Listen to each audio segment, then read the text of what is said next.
Assalamualaikum warahmatullahi wabarakatuh.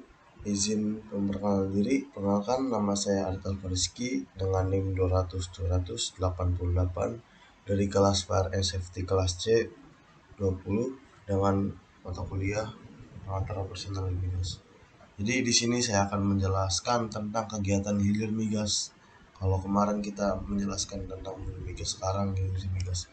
Jadi yang pertama itu industri hilir migas. Jadi definisinya seperti yang telah kita ketahui bahwa kegiatan industri migas terdiri dari dua kegiatan, yaitu industri hulu dan industri hilir. Sehingga untuk melengkapinya, kali ini saya akan mencoba menjelaskan tentang kegiatan industri hilir migas yang merupakan tahapan kedua dari seluruh kegiatan industri migas, sehingga dihasilkan berbagai macam jenis produk hasil olahan minyak bumi dan banyak digunakan oleh masyarakat lain saat ini seperti solar, bensin, aftur, aspal, dan lain-lain. Untuk poin kedua yaitu kegiatan hilir migas. Nah, untuk kegiatan hilir itu sendiri, yang pertama ada pengolahan, yang kedua ada pengangkutan, yang ketiga ada penyimpanan, dan yang keempat ada niaga atau pemasaran.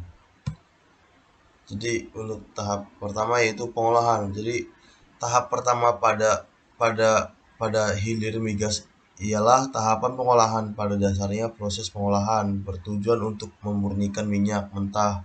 Jadi dari minyak yang tadinya masih bentuknya crude oil akan dimurnikan dan mendapatkan bagian-bagian yang diinginkan dan mempertinggi mutu serta nilai tambah fraksi minyak bumi maupun gas alam.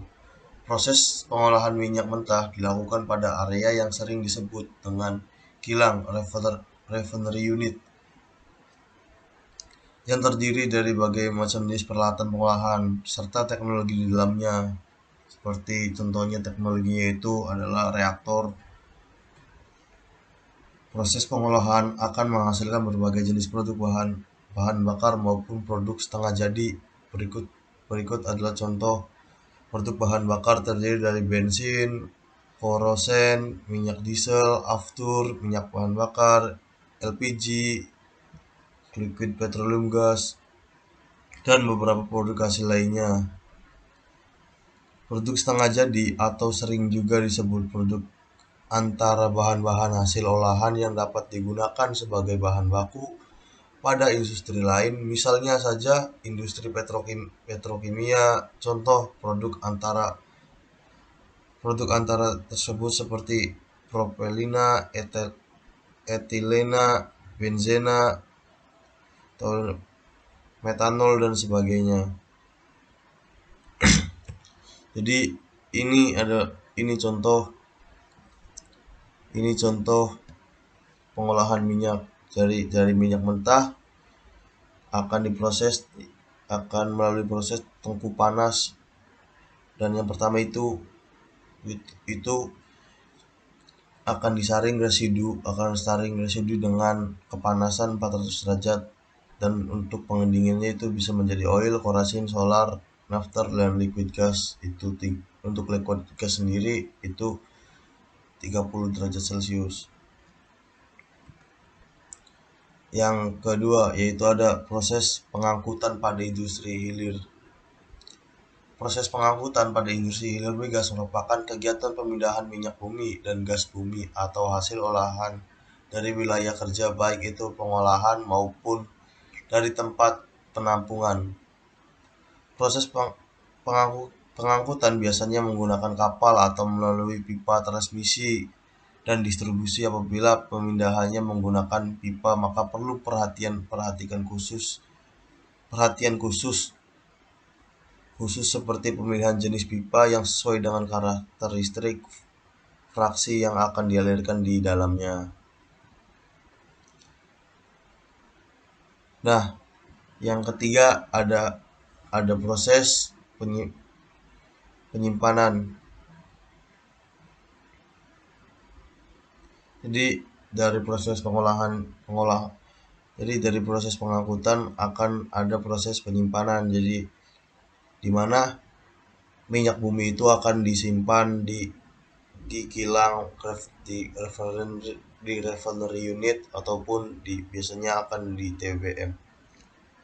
Yang keempat yaitu ada kegiatan niaga atau pemasaran, merupakan tahapan akhir. Jadi kegiatan niaga ini adalah kegiatan akhir dari proses hulu. Jadi untuk kegiatan niaga ini biasanya akan dijual ke luar negeri maupun dalam negeri. Kegiatan pemasaran merupakan tahap akhir bisnis.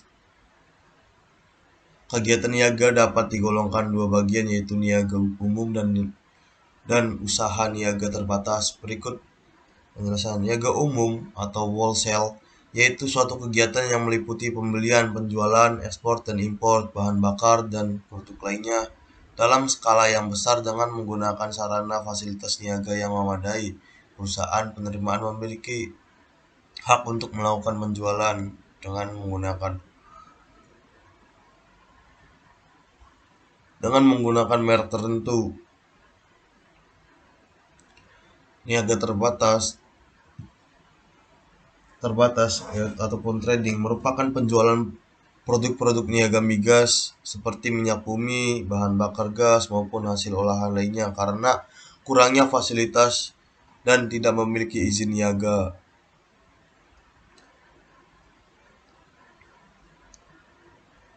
Jadi untuk niaga terbatas ini bisa kita golongkan itu niaga pemasaran ilegal, ya. Bisa golongkan karena tidak memiliki izin pemasaran. Demikian pembahasan mengenai kegiatan industri hilir migas atau sering juga disebut bisnis hilir migas sesuai dari pengamatan di dalam artikel ini. Maka dapat disimpulkan bahwa kegiatan hilir migas terdiri dari tahapan pengolahan bahan baku menjadi produk jadi, pengangkutan, penyimpanan dan tahap pemasaran dan kepada konsumen. Sekian dari saya, kurang lebihnya mohon maaf. Wabillahi taufiq wal hidayah. Wassalamualaikum warahmatullahi wabarakatuh.